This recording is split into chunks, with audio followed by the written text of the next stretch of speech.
Season 8 finals here in Europe. Now, as we've seen a few technical difficulties kind of hold us up, what we're going to do is actually swap on over to NA East. So we're not missing out on too much over there. If you want to keep watching the action here in Europe, swap on over to YouTube. We're going to catch the ending there. And then on Twitch and other broadcast platforms, we're going to jump right into NA East. And then Levin and I will actually join you there in a little while. But for now, we want to catch the tail end of EU. So make sure you guys stick around, or hey, do both, YouTube and Twitch. Watch both of these. Why not? That's a lot of Fortnite, and I'm down for that. Levin, we have some time here before we jump into game. It's about 5 minutes before this next game will officially kick off, and then from there we'll hang back out with Shy Wager and Sundown. So let's talk about a few things before we kind of get there.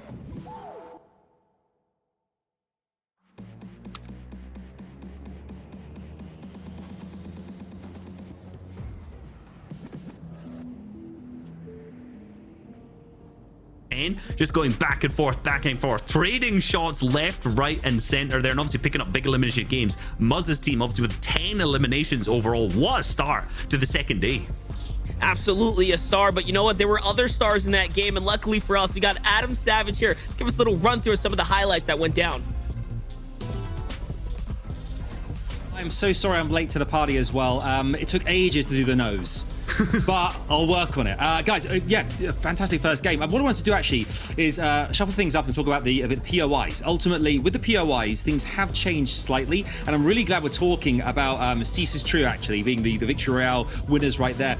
Coral Castle suddenly is contested. Now you have Plague's Trio also landing. We saw that in Game 6 yesterday. Plague's Trio leaving Orchard to now contest Cease's Trio. It didn't work out on this occasion, obviously, as Cease's Trio has got all the way through and got the Victory Royale. However, things have changed at Corny as well, with Illis' Trio and DJ's Trio going head-to-head yesterday, and a lot of the times DJ's Trio were really giving them a lot of grief in that location. So now Illis' Trio have moved to Orchard now that Plague has moved over to Coral Castle. Those are the main change-ups when it comes to contests. Those are the main changes that come in the competition itself.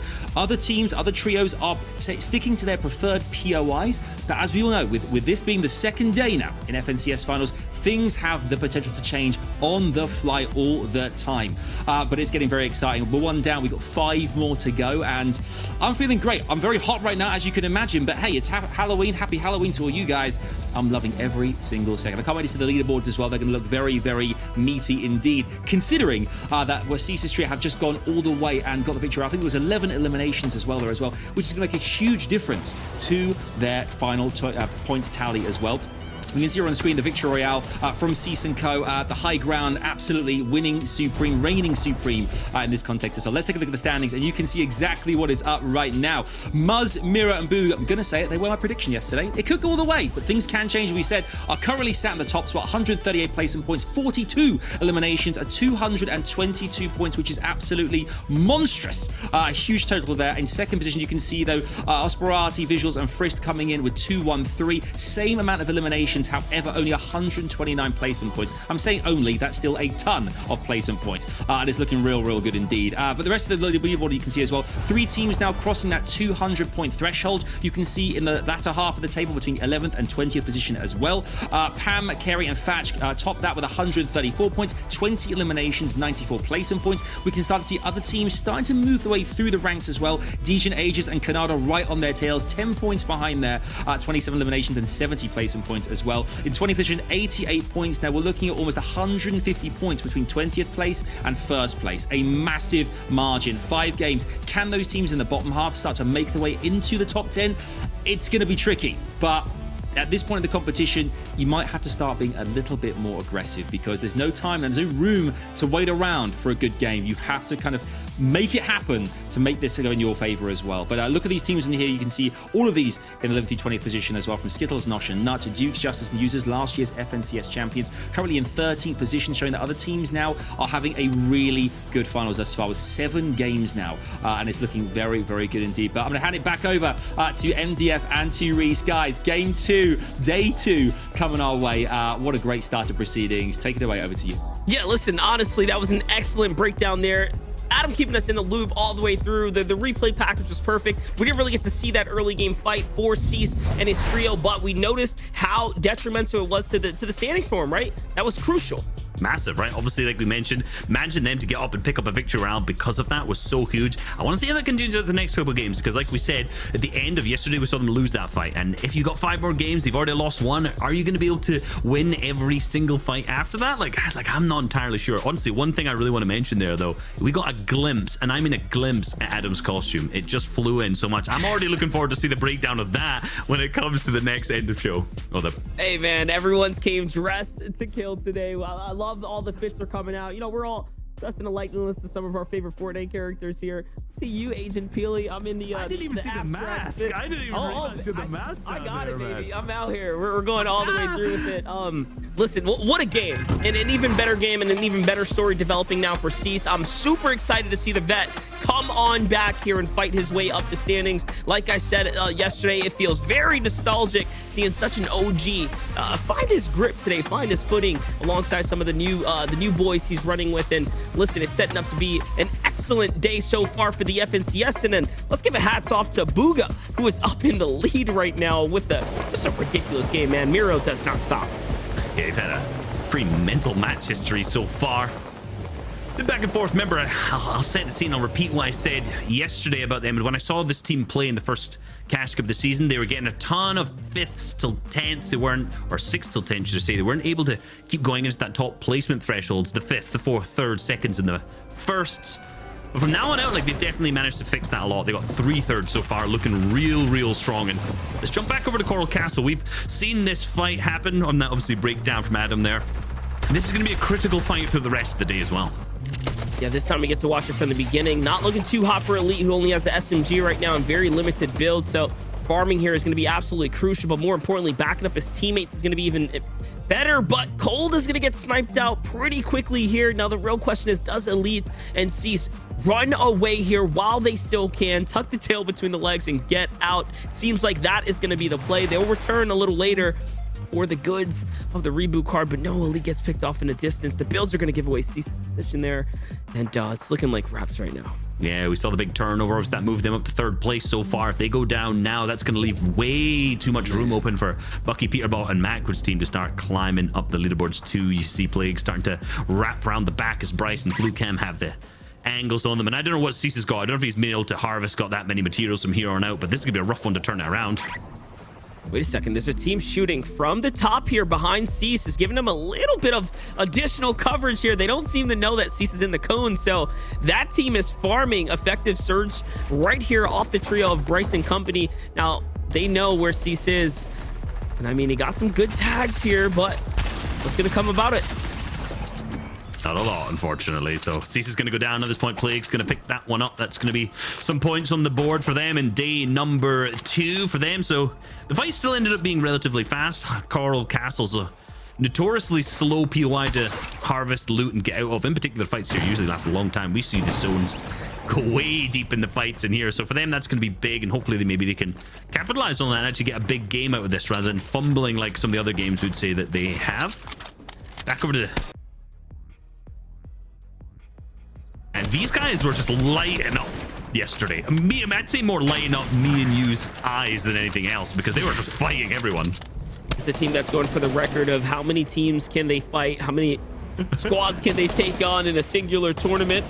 Zepexi's crew already have taken care of pretty quick care of Aspect, it seems, and Ufishi's left by himself right now to try to clutch this one up. It's not looking too hot for him. Down low, Kaz is going to go ahead and be still a part of this battle going down right now. Yeah, it's just not looking too hot for them. Ganzo's True is also starting to look in 3rd party. They hear this mess. Spexy's used his final build here. He's got tons of heals that he can utilize to get back up, but if he starts getting sprayed, he's got nothing to protect himself with. And yet Kaz goes down to the 3rd party on the low ground. Hoofishy's still fighting up with Spexy up above, and he's definitely got the HP advantage up there. Seems like Hoofishy's just going to try and play the angles, as we see DeQuented on that far bottom right also dip on out of here. So I mean, this is just getting a bit scrappy now. Spexy's team obviously a duo, and we've like we said, we've seen his teammate just absolutely leave him behind. He's luckily managed to find a car for himself, and he'll be able to go north, the complete opposite direction. So I think this is going to be a game of 2 solos. If they manage to meet back up at some point with some good loot, I mean, that's going to be a miracle.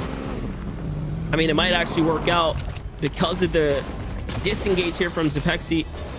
Gonzo Shiro might not realize that Hoofishy is just kind of vibing out inside those old builds there. Yup, seems like they don't have a singular clue that he is there. So Ufishy, as long as he can keep low profile, should be a-okay here in the moments to come. He's just got to time his exit before meeting with his team. And look at that, Gonzo finding some leftover big pots and other scrappy loot from the previous elim. So good on them to continue to just stay pretty much capped off and in a decent spot for the game. Not to mention the free elim they got. You gotta remember, yesterday, the last time Spanksy's team pushed in here, they got rolled out by Ufishy's team. Remember, it was like veterans against obviously the new and up-and-comers, and they put them in their place. I'm actually quite surprised to see them pushing in here for a second game, honestly, because, I mean, what we saw from Spanksy's team is that they were confident, right? They would push anyone. They just honestly weren't fussed who it was, the names, the reputation. They just wanted to get in and fight. And today, even after getting rolled over by them in one of the games yesterday, you know what? They're back for a little bit more of action.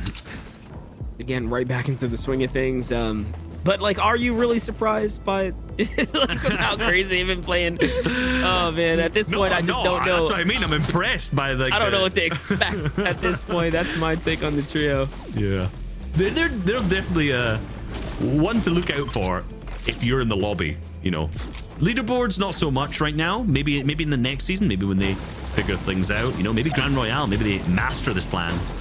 But if you're in the lobby, you definitely got to be careful, right?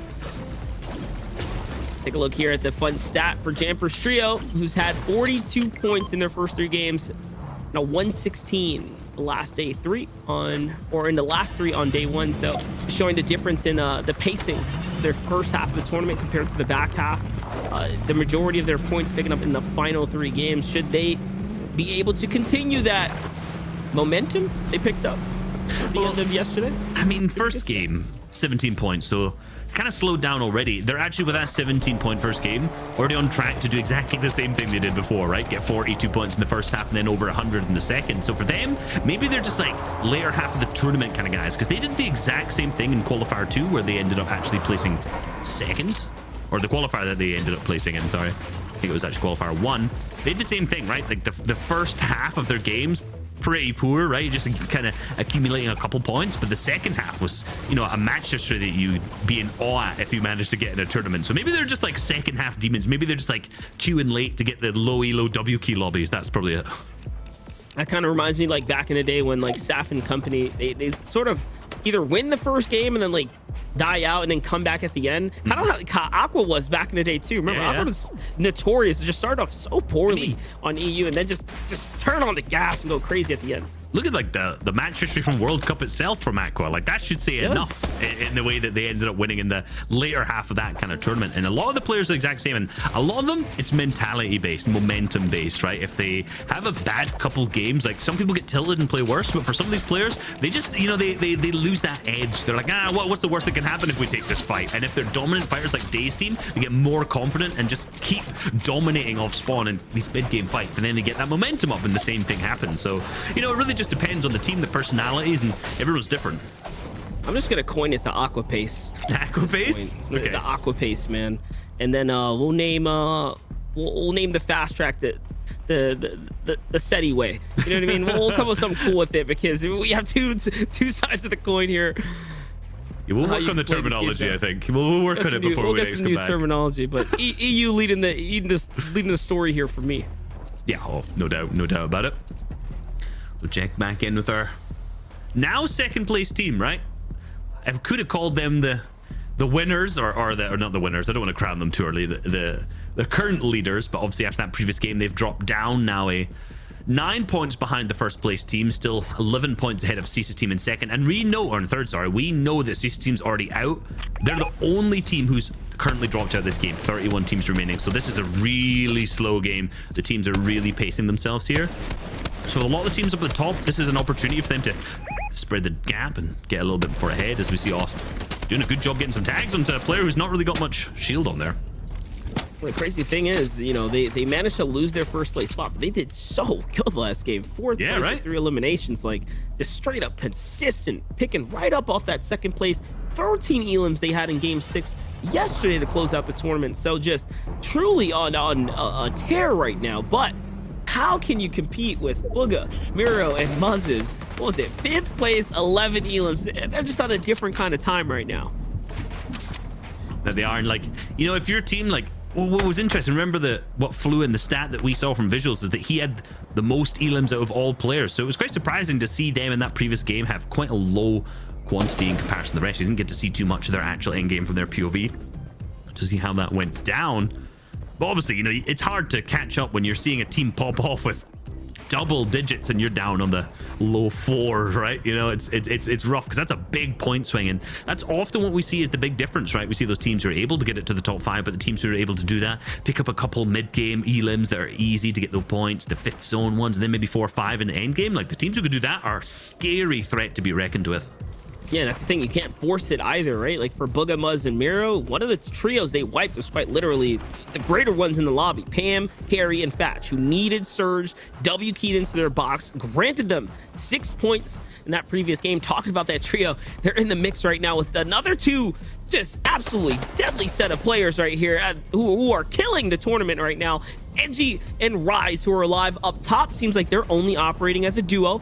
Lost a member here, but there's Commandment, Sense, and Stretch on the other side as well. So Carrie, Pam, and Fatch really trying to, I guess, change up the strategy a bit here, get more proactive earlier. See how it works out for them. Like you said, they were really good on the previous day in day number 1 at getting points every single game. That first match was a bit of an outlier for them in terms of how poor it was, and kind of causing a lot of this awkward congestion in this area. You know, for this south side near Misty on the water and the lake area here, a lot of the teams get kind of rough because someone has to swim, someone has to leave from this spot, and with 4 teams I can count, it seems like right now, yes, 4 teams set up here, that makes anyone a target. If they start to go in, they're gonna have to drain tons of their materials. So I already see this being a lot awkward. But with these south zones, this is actually one of the most difficult areas to start working around. What you got to realize is that if that zone pulls south again, all these players have to start rotating over that, and people set up in Misty will be good, and Stormsur's looking rough for them. Yeah. With the feed, Ooh, Miro hold on. 2 knocks, by the way. Ooh. That was onto the baby boss and Doles, the trio that was just nearby them. So they've either opened up massively or decided to fully commit into that box. Either way, disaster is being thrown across the map right now for some. It's not looking too hot for Rise and Edgy right now, who are not only battling a Surge issue, but they're obviously down a member in threats there, who fell to the hands of Stretch, it seems, because Stretch did have a singular elim. But back over Miro, we already saw him pick up 2 in the feed here. Look at that. They're going to make quick work of what's left. These guys are on a tear today. Like, honestly, so far, these guys look way more confident. Like, I'm seeing so much good aggression. It is too soon to call it. Yes, yes. We're not on EU. Come on, right? We know what happened there so far. But obviously, they're starting to take away with it, absolutely. And in the feed so far, we've also seen Bucky, Peter, and Naku go down on 177. So for Miro, Booga, and Muzz, like, these guys are actually living up to their reputation. These guys are all-star players, and I was even questioning them yesterday when we watched some of the games. Like, you know, how is this team dynamic working out for them? But honestly, it's working out great. It's working out fantastic. Things are really starting to come together here. I mean, like we said yesterday, at some point it was like, hey, get Miro to endgame, let him do what he basically does. He's an individual player who's just going to find eliminations. He did that all day long, but so did Muzz, so did Booga. Like, they just ended up, everything just fully clicked. The stars aligned for them, and I think they just got their groove. I know we call them like a star-studded type of trio that, you know, kind of have their own best interests at play here, because they're inherently solo players, capable fully as solo players. But for whatever reason, it's working as a trio right now. That it is. Gotta figure out what the rest of the lobby's gonna end up doing, because for Booga, Muzz, and Miro, they're just gonna get themselves into a nice position and just chill out, right? They just gotta sit, relax on through here, because the rest of the teams are the ones who are gonna have to start worrying. These guys have already got ahead on the leaderboards, but not only that, they've got ahead in terms of the damage, the surge, and everything. An interesting play for them to start to go to the north side of the zone. Obviously, we saw so many people centered up on this side down here, and if this next zone pulls south again, they're gonna have to start crossing back over. Now, we know there's probably not that many teams on the south, since they were the ones who dropped there, so it shouldn't be too bad, but I just don't want them to be stuck in a situation where there's that many teams up to the north of them. They're getting held. Yeah, that's the thing. Any one false decision, one bad placement, and that's it. Your game's pretty much over. You'll kind of end up in the cease hole, trying to bounce your way back and need to have a comeback story. For Agers, DGen, and Kanata, it seems like things are not going too hot for DGen here, who gets taken out on the push, or Storm Surge. This is another kind of box-to-box type fight. We like to look at these kind of battles. If you're, if you're in a wall-to-wall kind of transaction here to find your surge, you've not necessarily prepared properly, if you will. So it's not looking too hot right here as they're getting big time punished, and it's cost them a ton of material. Look at all the metal that was invested here in this little fight. Lost Canada. Same thing that happened in the previous fight, exactly in the previous game, remember. I don't know, this is what I mean. This is the contrast between what we've seen from Bugha's team and now into DJ's team, where Bugha's team is doing the success. They're not losing members. They're picking up elims. They're gaining momentum doing this. What I feel like, from DJ and Aegis and Canada is this strategy so far is just losing them momentum overall. They did a good job of managing to capitalize last game on the fact that they were a duo and get some points out of it.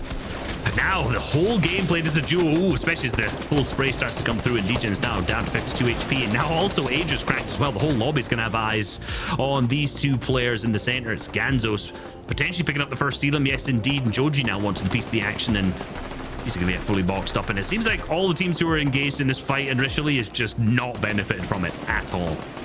Yeah, not at all. Look at that. The full Elam converts onto Aegis. He gets taken out the lobby. It's not looking too hot for Degen right now. He's getting potentially pushed here by Domi. Domi's sliding his way on up. He's got a massive HP lead here as well. All he's got to do is catch a lick of a tag and just, that'll be pretty much it here. He'll spell wraps for Degen. Oh no, Donnie's trio now also looking for a fresh angle here. So Domi's gonna back up. He doesn't want to be in that kind of crossfire. Big game right now for Domi, Gonzo, and Aviv. 6 elims already. Huge for them, especially since we saw them again really struggle the same thing. They drop on that castle split on the far west hand side of the map. They often struggle with early and mid game elims. There's not often teams around them that they have the opportunity to go for. So for them, this is even bigger than it would be for a lot of the other teams so far. 31 points on day number 2. They're positioning overall on the leaderboard kind of in that bottom half so far. So I mean, for them, like, they're definitely gonna have to up it, right? This is a good start to this game with a 6 elims so far. The 12 points from that. They're got refreshes, they've got materials, but can they actually end up capitalizing on that and picking up a deep run into this game as well? They could definitely do it with the double digits if they get there, since they have 6 elims so far, but they're gonna need it. Yeah, they're gonna need a lot more to bounce back into this to earn themselves a big piece of the prizing. I know the prestige of #1 finishing first place is usually what's all sought after, but hey, there's plenty of cash for breaking into that top 3, top 5 spot. So for most, you want to just finish as best as you physically can, and even if the top #1 slot is out of striking distance. Here's Smacked, Casker, and Niddle. We haven't really gotten to see what they've been up to here on day 2 just yet.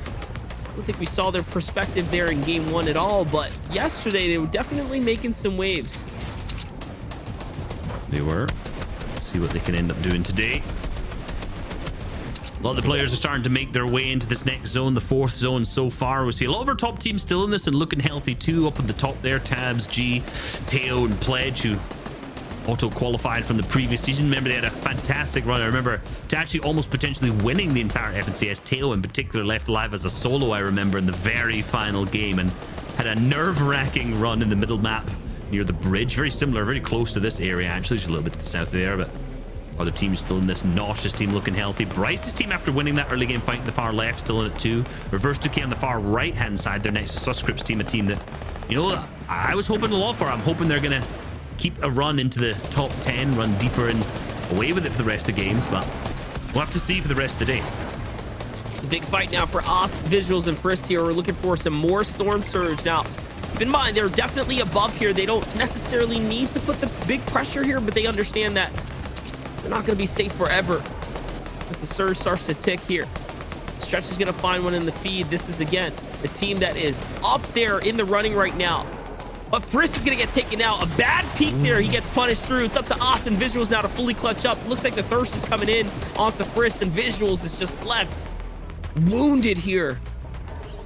I'd like to say this is going to shake up things in the leaderboard big time, but the teams in 3rd and 4th underneath Osp right now are both out. They've both been eliminated so far. So what this is leading to is the fact that Muzz, Miro, and Bugha in first place are probably going to take away with this even more. They're going to obviously distance the gap between them, but luckily Visuals is still in this, but they both have no heals that it would seem like at all. This is not looking good. 15 builds. Yeah. Oh no, man, they're going to need to hit some maximums with that pump right now. Horrendous. They're down horrendous right now. You wouldn't want to be them in this lobby, I'm telling you so far. So right now, when I'm looking at the leaderboards, I've got my eyes on Jamper Day and Tragics for this game. They're still in it. Not sure on their positioning or on their HP situation, but given that they're in 5th place, if Osp team goes down soon, they could move up the leaderboards massively. Same with Threats, Edge, and Rise, but we know Threats is down. Scented, Commandment, and Stretch there, making their rotate on in as well. Just briefly talking about Day. I did see Day find a couple elims in the feed, so let's see if we can catch a glimpse of him on his rotate on into new zone. Looks like Pump gets lost in the backside of the zone here. He's gonna have to catch up to Durant and Reverse UK, which are making their rotate right now, but Edgy and Rise are still up, even without Threats. We talked about how they lost Threats a little earlier today to the hands of Stretch just a little bit ago on that Misty Lakes sort of area. If anyone's up as a duo, and I think they could get a couple points, I think if they've got good mats, which I can already see they do, I think it's going to be Rise and Edgy so far, because I know Rise, I know he's a big brain player. Even the positioning that he put himself into in this 5th zone, he tunneled deeper in so that he's on that dead side. Look, they're the far edge right now, which means they have full freedom to rotate. And look at them, you can see them rotating already. They're getting ahead of the moving zones before anyone's even noticed. Beautiful assessment of dead side, but hold on, because he sent its team, the ex-teammate of Edgy there, padding to that front side too. Both teams will probably go to play low ground right now, alongside Avi's team, who also plays low ground, are all starting to claim it. This could be an engagement that we don't want to see, as we see multiple of our top teams trying to battle for the front side. Now, mind you, this is 18 trios remaining inside the lobby here. For every team that falls now, big placement points are going to come out. So for Edgy and Rise, this is very, very pivotal to their tournament success. Edgy looks back on the zone there. There's a duo on this rotate here. He's going to catch a glimpse. Not only that, though, Surge is active too. 16 players are going to have to go down. This is very rough, and it's still stagnant right now, as 18 trios are still in. Edgy's now going to go down to low, same with Rise. They're going to go through all the old builds. A lot of the players in this lobby going to hit the pads, hit the height, alongside Skills and Nosh up top, and Nuts still in this as well. A lot of our top teams still vying for that sound alongside Jamper. Day still in it, but I'm seeing Tragics there. He's up the front and switching back over to Osp. Still in. This is a duo, so they've lost visuals. He's managed to gain himself a blue AR and basically nothing else. He's used those 15 builds that he has, trying to connect any shots that he can. He's got above the Surge tags for that, but he's just hoping that he hits the one bump. He's going to go to the back of the Storm, try and hit this pad. But what's he going to do? What's he going to be able to work with this? He's the Harpoon. He's jumping straight into the box with the pickaxe instead. He's trading the shots, but hitting none of them. He's going to try back out. He's going to reassess here. This is a rough situation to be in if you're Osp. No builds. That first threshold still hasn't gone down. I see in the feed, Edgy ended up being picked up, so he hasn't hit those additional 3 placement points yet. So unfortunate here. Rise is not left by himself. Finally, another team goes down, so there it is. Rise going to find a little knock off the Coop there. That's going to be massive, but 3 more players have to go down before the Surge turns off, and it looks like Rise gets picked up before then. Osp on the other side here, still at 0 elims. Like we said before, this is not what we've seen so far for this trio. Great pickup there, though. That's a free siphon. He has to get in this box. He still has not managed to find any material. There it is. Finally picks up a little bulk. Wants those heals, that he could not get him. He's gonna have to sacrifice the heals for the positioning here on the zone, and that's a deadly trio on the low ground. Team that's contesting his position here in the lobby. They're opening fire. Should be all over. There it is. Osp gets picked up. Great way for him to clutch up, though, and earn some points. I see a team down on low ground of this kind of zone. I know who is. I'm layering myself to get away from them. Vivid told me very secretly once, do not play low ground if they're in there. If they're here, they will pick up easy eliminations onto you. It's a terror to fight them. It's a terror to even go near them. And Osp's being the one at the end of that rain, unfortunately. Back up above, however, Miro, Buga, Muzz, 6 eliminations to their name. They're not slowing down anytime soon with the 74 points on today only. Remember, we're just showing the day 2 points, so catch up the cumulative points afterwards. They're playing second height again. They're in that close position. They're getting the shots down from Nosh Nuts team up on height, who potentially lost their third. They haven't. No, he's playing the ultimate high ground so far. So for Nosh's team, they're definitely set up to win this. Yeah, they're setting themselves up to take this victory at home. They have the proper split going on, but the peaks coming out of Miro right now as he finds a couple of big tags onto Nosh right there. So that mid-ground pressure still coming out. On the low ground, though, Stretch is going to get caught up in the mix here. It doesn't look like Commandment's going to be able to get out of here alive as he gets coned in again here. And this is it.